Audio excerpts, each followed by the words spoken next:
사람은 하나님이 지으신 모든 피조물 중에서 가장 뛰어나고 특별한 존재입니다. 하지만 하나님은 그 사람을 향하여 혼자 사는 것이 좋지 않다라고 하십니다. 그리고 돕는 배필인 하와를 지어서 함께 하십니다. 한번 물어볼까요? 돕는 배필이라는 의미를 여러분들은 알고 계십니까? 돕다라는 말을 본문에서 보면 돕다, 지지하다, 원주하다라는 의미입니다. 다시요. 돕다라는 말, 돕다, 그리고 지지하다, 원주하다라는 의미입니다. 그리고 배필이라는 말은 눈에 띄는 보이는 곳에 서서 상대방의 앞에 맞은편에 마주하여 서서라는 말입니다. 한마디로 곁에 선다라는 것이 배필이라는 의미입니다. 그러니까 가장 가까운 데 서서 돕는 사람, 지지해 주는 사람, 원주해 주는 사람, 박수 쳐 주는 사람, 격려해 주는 사람이 뭐라고요? 돕는 배필인 겁니다. 돕는 배필 그러면 많은 사람들이 단지 부부만 떠올립니다. 하지만 이 단어는 결국 부부 관계에서만 쓰이는 단어가 아닙니다. 모든 사람들과의 관계에서 동일하게 쓰이는 단어입니다. 사람은 결코 혼자 살 수가 없습니다. 누군가와 더불어 함께 살아야만 하는 존재입니다. 이는 신앙생활을 하는 데 있어서도 마찬가지입니다. 우리 한 사람 한 사람은 하나님의 택하심을 받고 성령님을 통하여 예수님을 믿어 하나님의 자녀가 되었습니다. 하지만 우리는 온전하지 않습니다. 혹시 온전하신 분 계십니까? 하나님을 믿는다고 하지만 우리는 불완전합니다. 부족하죠. 연약합니다. 그래서 수시로 흔들리고 실수합니다. 무엇보다 말씀을 믿는다고 하지만 말씀대로 살지 못할 때가 얼마나 많은지 모릅니다. 그러다 보니까 어떤 사람은 그럽니다. 목사님 꼭 교회를 다녀야만 합니까? 왜 그렇습니까? 교회를 다니면서 상처를 받고, 교회를 다니면서 못 볼 것 보고, 교회를 다니면서 못 들을 것들을 듣게 되기 때문에 그렇습니다. 그러니까 교회 가면 자꾸 시험을 받게 되니까 그냥 집에서 인터넷을 통해서 영상을 보며 예배하면 안 되는가 하는 겁니다. 제가 뭐라 그랬을까요? 예, 교회 안 나오셔도 됩니다. 집에서 인터넷 보면 예배 드리시면 됩니다. 그랬을까요? 아니요. 예, 교회를 꼭 다니셔야 됩니다. 라고 대답을 했습니다. 왜 그렇게 대답을 했을까요? 교회를 만드신 분이 예수님이고, 교회는 예수님의 몸이고, 예수님은 교회의 머리이기 때문에 그렇습니다. 그러니까 교회를 인정하지 않는 것은 그 머리신 예수님을 인정하지 않는 것이 되는 겁니다. 단순히 교회를 안 다닌다가 아닙니다. 그냥 집에서 예배를 드린다가 아닌 거예요.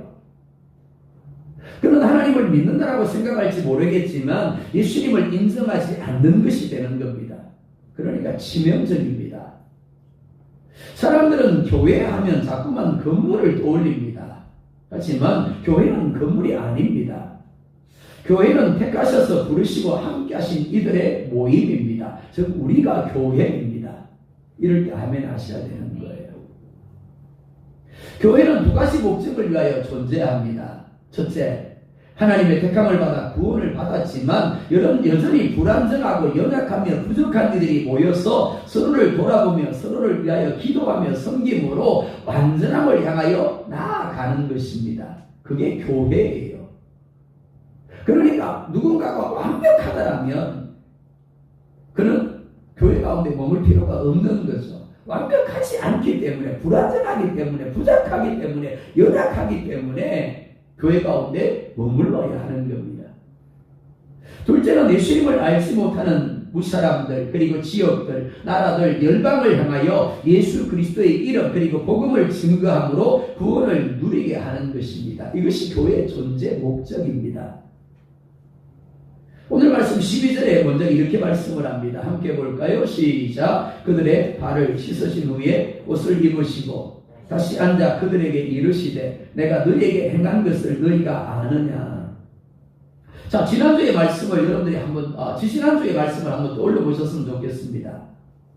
우리는 앞서 예수님이 십자가에 못 박히기 전날에 제자들과 성만찬을 하시면서 예수님의 살과 피를 기념하게 하신 것을 살펴보았습니다. 성만찬은 우리를 위하여 살이 찢기고 피를 흘리신 예수님의 죽음을 기억하고 기념하는 겁니다. 하지만 단순히 기념하고 기억하는 것이 아닙니다. 예수님의 살과 피를 받아들이는 겁니다. 떡을 먹습니다. 그런데 떡이 아니죠. 예수님의 살을 먹는 겁니다. 잔을 마십니다. 그런데 잔을 받는 것이 아니라 그 잔을 통해서 예수님의 피를 받아들이는 겁니다. 그래서 예수님과 내가 하나가 되는 겁니다. 그게 성만찬입니다. 그래서 예수님의 죽음이 내 죽음이 되게 하는 겁니다. 갈라디아서 2장 20절을 함께 볼까요? 시작. 내가 그리스도와 함께 십자가에 못 박혔나니 그런즉 이제는 내가 사는 것이 아니요 오직 내 안에 그리스도께서 사시는 것이라. 이제 내가 육체 가운데 사는 것은 나를 사랑하사 나를 위하여 자기 자신을 버리신 하나님의 아들을 믿는 믿음 안에서 사는 것이라. 그렇습니다. 성찬식은 십자가에서 지키신 주님의 몸과 피를 믿음으로 받아들여서 나도 예수님과 함께 찢기고 피를 흘렸음을 인정하는 겁니다. 성찬을 하신 예수님이 대야에 물을 떠서 제자들의 발을 씻어주십니다. 닦아주세요. 그런데 단순히 예수님이 제자들의 발을 씻어주었다가 아니라고 하였습니다. 예수님이 베드로의 발을 씻어주려고 합니다. 그러자 베드로가 말립니다. 왜냐하면 제자가 스승의 발을 씻어주어야지 스승이 제자의 발을 씻어주는 것은 도리에 맞지 않다라고 여겼기 때문입니다. 자, 그런데 예수님이 베드로를 향하여 이상한 말씀을 합니다. 이렇게 말씀을 합니다. 내가 너를 씻어주지 않으면 네가 나와 상관이 없다. 무슨 말씀 아닙니까? 내가 너를 씻어주지 않으면 너와 나와 상관이 없대요. 그러자 베드로가 이렇게 말을 합니다. 그러면 내 발뿐 아니라 손과 머리도 씻어 주십시오. 그런데 예수님은 뜻밖에도 이렇게 말씀을 합니다. 이미 목욕한 자는 발밖에 씻을 필요가 없다. 무슨 말이냐면 이미 영적으로 거듭나서 예수님의 피로 씻겨져 깨끗하게 된 사람은 다시 거듭날 필요가 없다라는 겁니다. 단지 일상에서 더러워진 발을 씻음으로 즉 일상에서 범하게 되는 죄를 예수님의 보혈을 의지함으로 해결만 하면 된다라는 겁니다. 그러면 깨끗하게 된다라는 거죠. 오늘 말씀은 바로 그 배경에서 이해해야 되는 말씀입니다. 예수님이 제자들의 발을 다 씻은 후에 이렇게 묻습니다. 내가 너에게 행한 것을 너희가 아느냐? 자, 한번 물어볼까요? 똑같이 묻습니다. 예수님이 성만찬을 하셨습니다. 예수님이 제자들의 발을 씻었습니다. 자, 이 의미를 여러분들 깨달으셨습니까? 이해하셨습니까? 네, 경상도 분들이 참 어렵습니다. 네, 늘 무표정이에요. 아는지 모르는지 이해가 되는지 이해가 안 되는지 네, 좋다는 건지 나쁘다는 건지 참 표시를 잘 안 해요. 그렇죠? 예수님이 제자들을 향하여 내가 너희에게 행한 것을 아느냐라고 물었습니다. 그리고 14절에 이렇게 말씀을 합니다. 함께 볼까요? 시작. 내가 주와 또는 선생이 되어 너희 발을 씻었으니 너희도 서로 발을 씻어주는 것이 옳으니라. 아멘. 자, 첫째, 내가 주와 선생으로서 너희 발을 어떻게 했다고요? 씻었다라고 말씀을 합니다.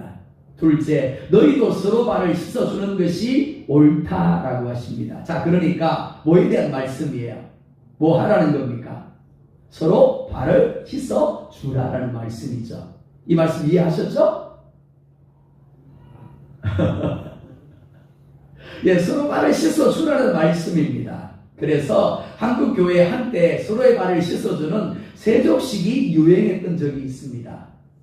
전교인 수련회 한다거나 뭐 행사할 때마다 툭 하면 대학 갖다 놓고 발 씻어 주는 일을 했어요. 정말 이 말씀이 서로의 발을 씻어 주라는 말씀일까요? 아니면 많은 사람들이 알고 있는 것처럼 겸손히 서로 섬겨주라는 말씀일까요? 문자적으로만 보면 서로의 발을 씻어줘라, 겸손히 서로 섬겨라가 맞습니다. 그래서 많은 목사님들이 이 본문을 가지고 겸손히 섬겨야 합니다, 서로 발을 씻어줘야 합니다라고 설교합니다. 사실은 저도 그렇게 설교하려고 그랬어요. 근데 제 양심이 허락이 안 되는 겁니다. 왜냐하면 13장이 정말 이야기하고자 하는 것은 예수님의 사랑에 대한 이야기이기 때문에 그렇습니다. 겸손에 대한 이야기가 아니라는 거죠. 단순히 발을 씻어주라는 것이 아니라는 겁니다. 이 말씀은 앞에 있는 말씀과 연결해서 봐야만 그 의미를 올바로 이해할 수 있는 말씀입니다. 자, 다시 정리해 보자고요. 예수님이 주와 선생으로서 제자들의 발을 씻어 주었습니다. 베드로의 발을 씻어 주려고 하니까 베드로가 어떻게 했다고요? 안 됩니다 그랬죠. 그러자 예수님이 어떻게 말씀했다고요? 내가 발을 안 씻어주면 너는 나와 상관이 없어 라고 했습니다. 아니 무슨 예수님이 발을 씻어주겠다고 하는 것을 막았다고 어떻게 당신과 나와 상관이 없다라고 이야기할 수가 있는 겁니까? 그러니까 이런 단순히 겸손과 성김의 문제가 아니라는 겁니다. 발 씻어줌의 문제가 아니라는 거죠. 더 큰 의미가 있다라는 겁니다. 예수님이 겸손히 섬기겠다고 하는 것을 막았다고 너는 나와 상관이 없다라고는 할 수 없기 때문에 그렇습니다. 다시 발 한번 씻어주는 거 내가 싫다 그랬다고 그래? 그럼 넌 나와 아무 상관이 없어. 그렇게 말씀하신 예수님이 아니라는 거죠. 그렇습니다. 오늘 본문 말씀은 겸손과 섬김의 이야기가 아닙니다. 발 씻음의 문제가 아니에요. 제 씻음의 이야기입니다. 용서와 받아들임의 이야기입니다. 즉 드러난 것은 제자들의 발을 씻는 것인데 실상은 제자들의 죄를 씻어주는 겁니다.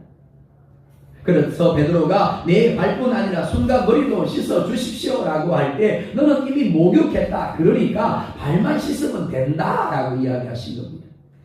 그러니까 14절 말씀도 이런 측면에서 이해를 해야 되는 겁니다. 이런 말씀입니다. 내가 너희 발을 씻어 주었다. 내가 너희 죄를 씻어 주었다. 너희도 서로 발을 씻어 주어라. 서로의 죄를 씻어 주어라 라는 말씀인 겁니다.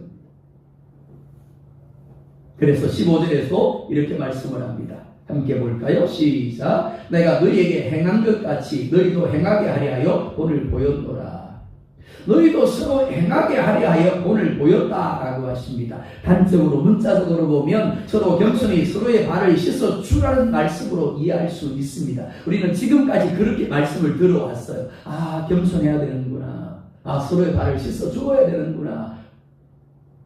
하지만 본질적인 의미는 그것이 아니라고 했습니다. 서로의 발을 씻어 주라는 의미, 즉 서로의 죄를 씻어 주라는 겁니다. 서로의 죄를 씻어주고 용서하고 받아들이라는 거예요. 예수님은 성읍 안창 이후에 자신이 대적들에게 잡히고 제자들이 모두 당신을 버리고 도망할 것을 알고 계셨습니다. 심지어 예수님이 제자들이 나를 버리고 다 도망갈 거야 라고 이야기할 때 베드로는 어떻게 해요? 아닙니다. 다른 제자들이 다 도망가도 나는 그렇게 안 할 겁니다. 나는 예수님과 함께 오게 갈 겁니다. 나는 예수님과 함께 죽을 겁니다. 큰 소리 쳤던 베드로가 어떻게 해요? 작은 요정 앞에서 예수님을 부인합니다. 심지어 예수님을 저주해요. 하나님의 이름으로 맹세하면서 3번씩이나 그렇게 합니다. 그걸 아셨어요. 뿐만 아닙니다. 다른 유다가 은 30냥을 받고 당신을 팔아넘길 것도 알고 계셨습니다. 자, 여러분들이 옆에 있는 권사님이 옆에 있는 장로님이 집사님이 여러분들에게 그렇게 할 것을 안단 말이에요. 그럼 여러분 어떻게 반응할까요? 아마 속에서 부글부글 할 겁니다. 겉으로 표시는 못 내도 속으로 부글부글 하면서 이러겠죠. 그런데 13장 1절 하반절을 보면 이렇게 말씀을 합니다. 함께 볼까요? 시작. 세상에 있는 자기 사람들을 미워하시되 끝까지 미워하십니다. 이 인간들이 말이야. 내가 3년 동안 어떻게 먹이고 어떻게 지들을 위해서 기도하고 내가 지들을 어떻게 보살폈는데 내가 지들을 어떻게 가르쳤는데 내가 잡힐 때 다 도망가? 나를 그렇게 저주하고 나를 부인해? 어떻게 나를 팔아넘길 수 있어? 내가 미쳤지. 어떻게 이런 인간들을 택해가지고 내 제자라고 3년 동안 함께 했는지. 그렇게 말씀하나요? 아니요. 세상에 있는 자기 사람들을 사랑하시되 끝까지 사랑하셨대요. 주님은 제자들이 당신을 버리고 당신을 저주하고 당신을 팔 것을 알고 계시면서도 끝까지 사랑하셨다는 겁니다. 그리고 그 사랑으로 그들의 발을 씻기며 그들의 죄를 씻어주신 거예요. 괜찮다라는 겁니다. 이해한다라는 겁니다. 예수님이 부활하셨습니다. 그리고 베드로를 만나십니다. 베드로에게 이렇게 말씀을 합니다. 이 인간아, 네가 그렇게 큰 소리 치더니 고작 작은 여종 앞에서 나를 그렇게 부인해? 나를 저주해? 네가 그러고도 나를 사랑하는 게 맞아? 너 꼴보기 싫으니까 떠나가. 그러셨죠? 이렇게 말씀하셨습니다. 네가 나를 사랑하느냐? 네가 나를 사랑하느냐? 네가 나를 사랑하느냐? 무슨 말입니까? 안다는 겁니다. 네가 나를 사랑하지만 네가 왜 그 여종 앞에서 그렇게 말할 수밖에 없었는지, 네가 왜 그렇게 행동할 수밖에 없었는지 내가 다 알아. 그 사랑으로 제자들의 발을 씻겨주시며 그들의 죄를 씻어주신 겁니다. 그런데 주님이 그렇게 하신 이유를 16절과 17절은 그것이 하나님 아버지의 뜻이었기 때문이다라고 말씀을 합니다. 16절 17절 볼까요? 시작. 내가 진실로 진실로 너희에게 이르노니 종이 주인보다 크지 못하고 보냄을 받은 자가 보낸 자보다 크지 못하나니 너희가 이것을 알고 행하면 복이 있으리라. 종이 아무리 뛰어나고 잘나도 결코 주인보다 클 수가 없습니다. 주인이 하는 대로, 주인이 시키는 대로 할 수밖에 없는 것이 종입니다. 이는 예수님도 마찬가지입니다. 아버지는 아들을 보내셨고 아들은 보냄을 받았습니다. 그랬기에 예수님은 33년의 삶 동안 한순간도 당신의 뜻대로 한 적이 없습니다. 오직 자신을 보내신 아버지의 뜻대로 하셨습니다. 채찍에 맞아야 할 때 채찍에 맞았습니다. 멸시를 받아야 할 때 멸시를 받았습니다.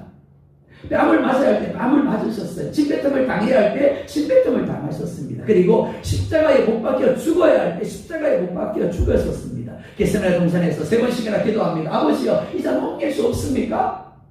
옮기면 안 될까요?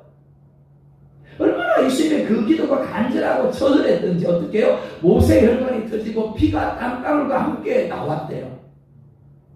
그렇게 기도하신 예수님이 아버지를 향해 이렇게 기도합니다. 아버지여, 그러나 나의 원대로가 아니라 아버지의 뜻대로 되어지기를 원합니다.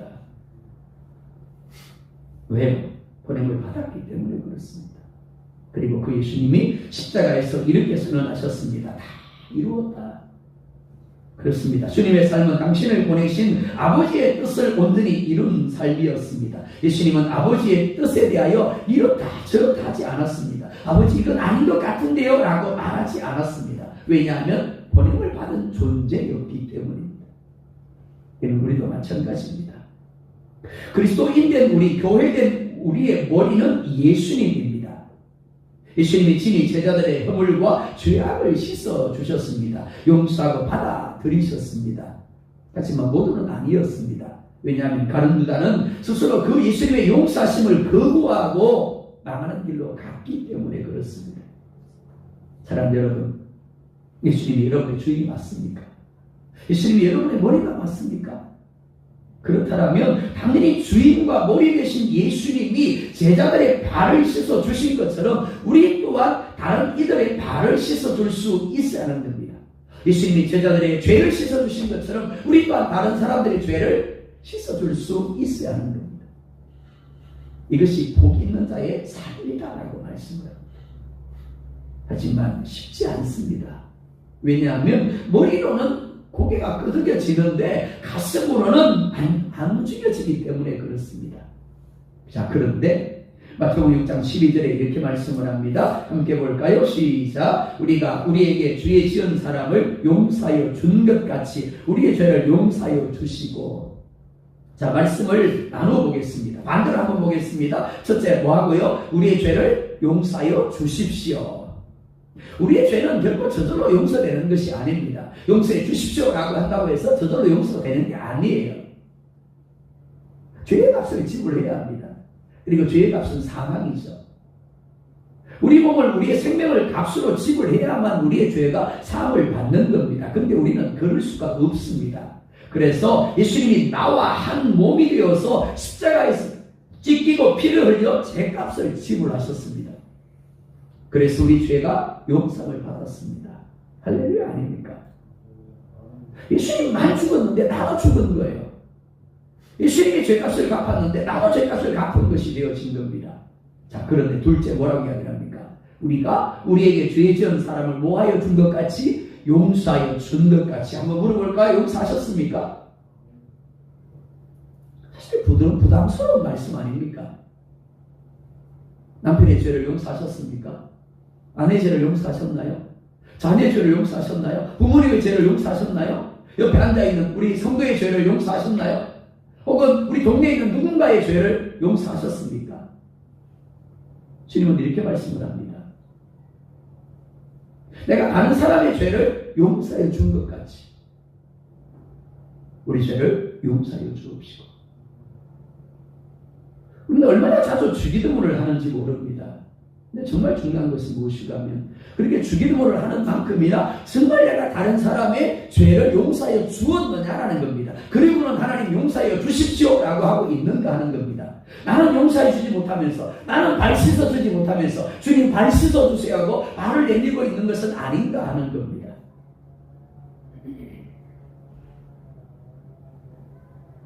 주님은 자신의 몸을 찢으시고 피를 흘리셔서 우리의 죄를 씻어 주셨습니다. 그리고 말씀합니다. 내가 본을 보였으니 너희도 서로의 발을 씻어주고 죄를 씻어 주어라. 왜 우리가 다른 사람의 죄를 씻어주는 것을 부담스러워할까요? 첫째, 나는 안 그렇다고 여기기 때문입니다. 정말 그럴까요? 나는 정말 안 그런 걸까요? 마태복음 18장에 보면 10,000달란트 빚진 자와 100데나리온 빚진 자에 대한 이야기가 나옵니다. 데나리온 달란트 이러니까 이야기가 쉽지 않죠, 그죠? 자, 이렇게 예를 들어보자고요. 1,000원 빚진 사람이 있습니다. 그런데 갚을 능력이 없는 겁니다. 그래서 주인이 불쌍히 여겨서 그 빚을 탕감해 주었습니다. 그런데 그가 나가다가 자신에게 100만원 빚진 사람을 만났어요. 그래서 빚을 갚으라고 합니다. 그런데 그 사람이 그러는 겁니다. 지금 내가 갚을 능력이 안 되니까 조금만 기다려주면 내가 꼭 갚겠습니다. 자, 그러면 1,000원 빚진 사람이 탕감을 받았으니까 당연히 100만원 빚진 사람의 이 빚을 탕감해 주어야 맞는 거예요. 불쌍히 여겨주어야 맞는 거죠, 그죠? 근데 그러지 않는 겁니다. 그를 옥에 가두어 버립니다. 그리고 주인이 이렇게 말을 합니다. 악한 종아, 네가 빌기에 내가 네 빚을 전부 탕감하여 주었거늘 내가 너를 불쌍히 여김과 같이 너도 내 동료를 불쌍히 여김이 마땅하지 아니하냐.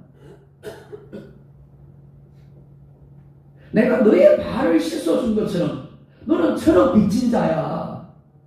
너는 1,000억의 죄를 가진 사람이야. 그런데 내가 너의 발을 씻어주었다. 너의 죄를 씻어주었어. 그러니까 너에게 100만원 빚진 사람의 죄를 네가 씻어주는 것이 마땅하지 아니하냐라고 말씀하는 겁니다.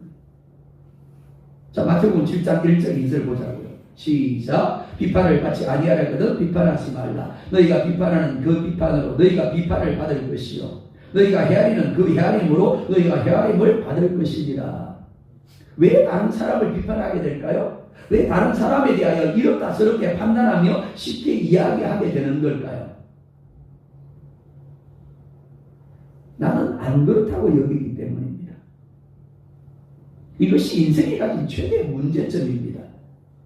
나는 분명히 1,000억의 빚진 자, 1,000억의 죄를 가진 자인데 오히려 100만원 빚진 자, 100만원의 죄를 가진 사람을 보면서 어떻게 한다고요? 비판하는 겁니다. 판단하는 거죠. 그리고 이렇다 저렇다 하는 겁니다. 다른 사람의 허물과 문제는 너무 잘 보고 판단하고 비판하면서 정작 자신의 허물과 문제는 보지 못하는 겁니다. 자, 그런데 마태복음 7장 3절과 4절에 이렇게 말씀을 합니다. 똑같이 봅니다. 시작. 어찌하여 형제 눈 속에 있는 티는 보고 내 눈 속에 있는 들보는 깨닫지 못하느냐. 보라, 내 눈 속에 들보가 있는데 어찌하여 형제에게 말하기를 나도 내 눈 속에 있는 티를 빼게 하라 하겠느냐. 뭐라고 말씀합니까? 내가 보고 비판하며 판단하는 그 누군가의 허물과 죄는 뭐와 같다고요? 티와 같대요. 반면 내게 있는 허물과 죄는 뭐와 같다고요? 들보가 같대요. 우리 연세 드신 분들은 들보가 뭔지 잘 알 겁니다. 티가 뭔지 알겠죠? 자, 그림을 한번 보세요. 저게 들보예요. 집을 지을 때 쓰는. 엄청나게 크죠? 은경아 엄청나게 크지? 네, 저게 들보야. 근데 티는 뭡니까? 먼지예요, 먼지. 티가 하나가 쑥 날아오더니 눈에 들어갔어요. 아, 야야, 그리고 풀어줘. 그게 티입니다. 눈에 보이지도 않아요, 사실. 자, 아주 어려운 질문을 한번 물어볼게요. 들보가 큽니까? 티가 큽니까? 아시죠? 근데 우리는 어느 순간 착각해버리는 겁니다. 1,000억이 분명히 100만원보다 큽니다. 그죠? 들보가 티보다 큽니다. 근데 어느 한순간 우리는 착각해버리는 겁니다. 우리에게는 들보는 보지 못하고 전학의 비전 보지 못하고 자꾸만 상대방에게 있는 티를 보고 이러니 저러니 비판하고 판단하며 불평하는 겁니다. 부부관계에서 대부분 사람들은 상대방의 문제라고 여기지 자신의 문제라고 여기지 않습니다. 그래서 자신이 참고 살아준다라고 여깁니다. 그렇지 않습니까? 내 남편이 참아주기 때문에 내 남편이 나를 너무 사랑하기 때문에 나는 지금 살고 있는 것이다 라고 생각하십니까? 내 아내가 참아주는 거라고, 내 아내가 나를 사랑하기 때문에 이렇게 살 수 있는 거라고 생각하십니까? 그러고 잘하시는 거예요. 하지만 안타깝게도 대부분 사람들은 내가 참아주고 내가 기다려주는 거라고 생각을 합니다. 하지만 성경은 아니라고 말씀을 합니다. 티를 가진 상대방이 들불을 가진 나를 참고 살아주는 겁니다. 그러니까 오늘도 착각 속에 살아가는 우리들에게 주님은 내가 너의 들보를 씻어준 것처럼 상대방의 티를 씻어주라고 하시는 겁니다. 둘째, 우리가 남이 아니라 한 몸이라는 것을 잊어버리기 때문에 다른 사람의 발을 씻어주지 못하는 거예요. 로마서 12장 5절 볼까요? 시작. 이와 같이 우리 많은 사람이 그리스도 안에서 한 몸이 되어 서로 지체가 되었느니라. 아멘. 성찬과 세례는 그리스도와 연합하여 하나가 되는 겁니다. 십자가에서 지키고 피를 흘리신 주님과 연합하여 하나가 되는 것이 바로 구원입니다. 물어볼까요? 구원 받으셨습니까? 난 구원 받았는데 주님과 하나는 안 됐어요. 그럼 구원 못 받은 겁니다. 구원받았다면 하나가 된 거고요. 하나가 되었다면 구원받은 겁니다. 구원받은 사람은 당연히 예수님의 몸입니다. 예수님이 머리세요. 그런데 문제가 있습니다. 몸에게는 몸인데 뭔가 부족한 몸이라는 겁니다. 부실한 몸이라는 거죠. 어딘가 고장이 나 있고 어딘가 엉성하고 툭하면 실수하고 부족한 지체들로 이루어진 몸이라는 겁니다. 참 골치 아프죠, 그죠? 가끔, 아주 가끔, 이게 중요합니다. 아주 가끔 집에서 설거지를 할 때가 있습니다. 자주가 아니고요. 가끔 설거지를 합니다. 근데 문제가 뭐가면 수세미를 가지고 세세를 해가지고 설거지를 하다 보면 어느 순간 그릇이 손에서 미끄러질 때가 있지요. 그죠? 그냥 툭 하고 미끄러집니다. 그냥 미끄러지기만 하면 다행이에요. 근데 미끄러진 그릇이 어떻게 된다고요? 기퉁이가 깨어지는 겁니다. 금이 가는 거죠. 혹은 깨어지게 되는 겁니다. 자, 그럼 어떻습니까? 그러면 제 입이요, 어느 순간에 제 손을 향하여 엄청나게 막 혼을 냅니다. 아니, 도대체 무슨 정신을 가지고 설거지 하냐고. 도대체 그거 하나도 못 잡아가지고 그렇게 미끄러지게 만들어서 금이 가게 만들고 깨지게 만드냐고. 노발대발합니다. 그러면 제 손은요, 그 입에 대하여 안절부절하면서 어찌할 바를 몰라 합니다. 제가 그럴까요? 아니요, 그러지 않습니다. 왜냐하면 손도 제 몸이기 때문입니다. 그래서 이해가 되어버립니다. 분명히 그릇이 미끄러졌고 그릇이 기퉁이가 끼어지고 금이 가고 끼어졌는데도 불구하고 그게 아무런 문제가 안 되는 것처럼 넘어갑니다. 왜 그렇다고요? 한 몸이니까요. 그래서 이해해 줍니다. 용납하죠. 근데 누가 화를 낼까요? 네, 그래서 주인이 화를 냅니다. 한 몸이라는 의미가 이런 겁니다. 남이 아닙니다. 그러니까 다른 사람의 죄와 허물이 곧 나의 죄와 허물인 겁니다. 주님이 제자들을 끝까지 사랑할 수 있었던 비결이 여기 있습니다. 남이 아니라 자기 몸으로 여기셨기 때문입니다. 부부는 부모를 떠나 한 몸이 된 사람들을 가리키죠. 성경이 그렇게 말씀합니다. 그죠? 좀 아멘도 좀 하시고 그러세요. 성경을 믿는 분들이 뭘 성경을 이야기하는데도 아멘도 안 하고 정말 믿는 건지 안 믿는 건지. 자, 부부는 부모를 떠나 한 몸이 된 사람들을 가리킵니다. 그런데 법적으로만 한 몸이 되었을 뿐 실제로는 한 몸으로 여기지 않는 것이 실상입니다.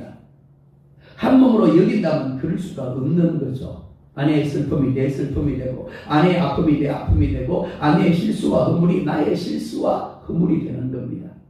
그러니까 얼마든지 발을 씻어줄 수 있는 겁니다. 그리고 그런 가정은 배경 천국이 이루어지게 될 겁니다.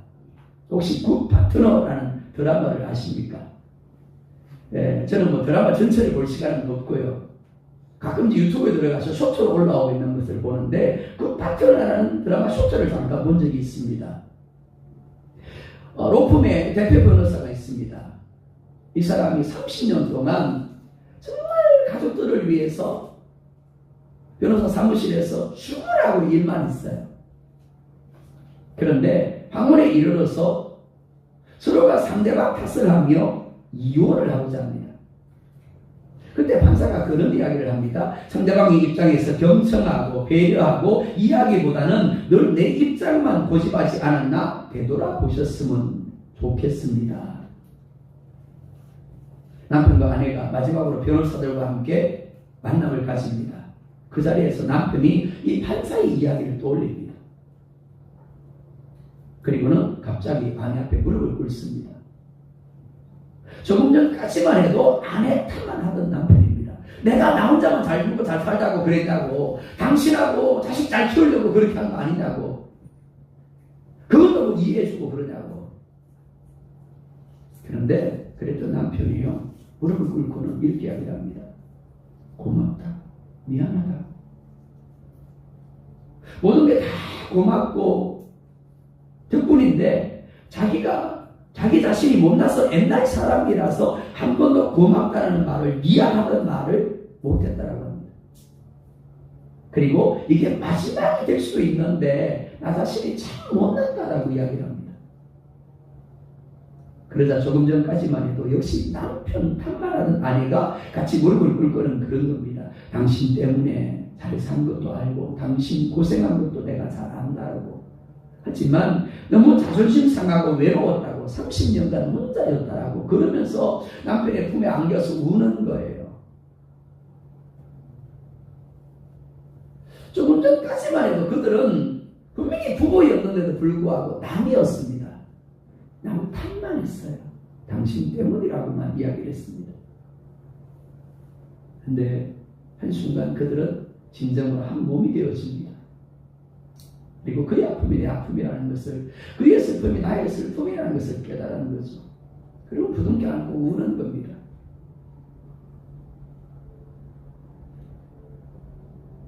그렇습니다. 한 몸이라고 여길 때, 상대방이 아니라 내가 문제라고 여길 때 우리는 얼마든지 주님이 제자들의 발을 씻어준 것처럼 얼마든지 다른 사람의 허물과 발을 씻어줄 수 있습니다. 그를 위하여 울 수 있고 기도할 수 있습니다. 예레미야는 유다의 죄를 자기 죄로 여겼습니다. 그리고 눈물로 하나님 앞에 기도합니다. 하나님 용서하여 주십시오. 느헤미야도 마찬가지입니다. 한편 예루살렘의 소식을 듣고는 조상들의 죄가 자신의 죄인 것처럼 금식하며 하나님 앞에 울며 기도합니다. 회개합니다. 왜 그랬을까요? 한 몸이라고 여겼기 때문입니다. 오늘 영화 대사에서 그랬죠. 우리가 남인가? 남편이 남인가요? 아내가 남인가요? 자녀가 부모가 남인가요? 옆에 있는 성도가 남인가요? 아니요. 예수님으로 말미암아 한 가족 되어졌고 한 몸이 되지 않았습니까? 에베소서 2장 21절 22절에 이렇게 말씀을 합니다. 함께 볼까요? 시작. 그의 안에서 그물마다 서로 연결하여 주 안에서 성전이 되어가고 너희도 성령 안에서 하나님이 거하실 소서가 되기 위하여 그리스도 예수 안에서 함께 지어져 가느니라. 그렇습니다. 하나의 건물이에요. 하나의 몸입니다. 부족하지만 함께 연결되어 함께 완성을 향하여 나아가고 있는 겁니다. 우리 중에 온전한 사람은 하나도 없습니다. 우리 중에 누구도 온전해서 구원받은 사람은 없습니다.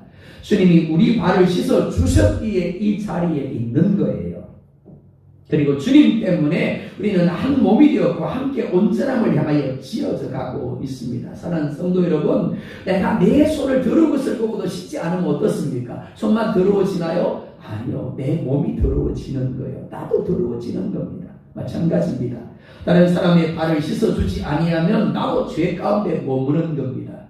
그렇기 때문에 다른 사람의 연약함이, 다른 사람의 죄와 허물이 그의 실수가 곧 나의 허물이고 우리 모두의 허물로 인식되어져야 하는 겁니다. 그리고 이해하고 용납하며 씻어줄 수 있어야 합니다. 남이면 허물이 보입니다. 비판하고 판단하며 이러하다 저러하다 이야기하게 되어집니다. 하지만 내 몸이라면 불쌍히 여기게 됩니다. 이해하게 되죠. 용납하게 되고 위해주게 됩니다. 주님이 말씀합니다. 내가 너희 발을 씻었으니 너희도 서로 발을 씻어주는 것이 옳으니라. 주님의 마음으로 서로를 내 몸으로 인정하며 발을 씻어주는, 그래서 그 사람들이 우리를 보면서 저게 천국이구나, 저게 믿는 거구나, 그렇게 인정받는 우리 모두가 될 수 있기를 예수님의 이름으로 축복합니다.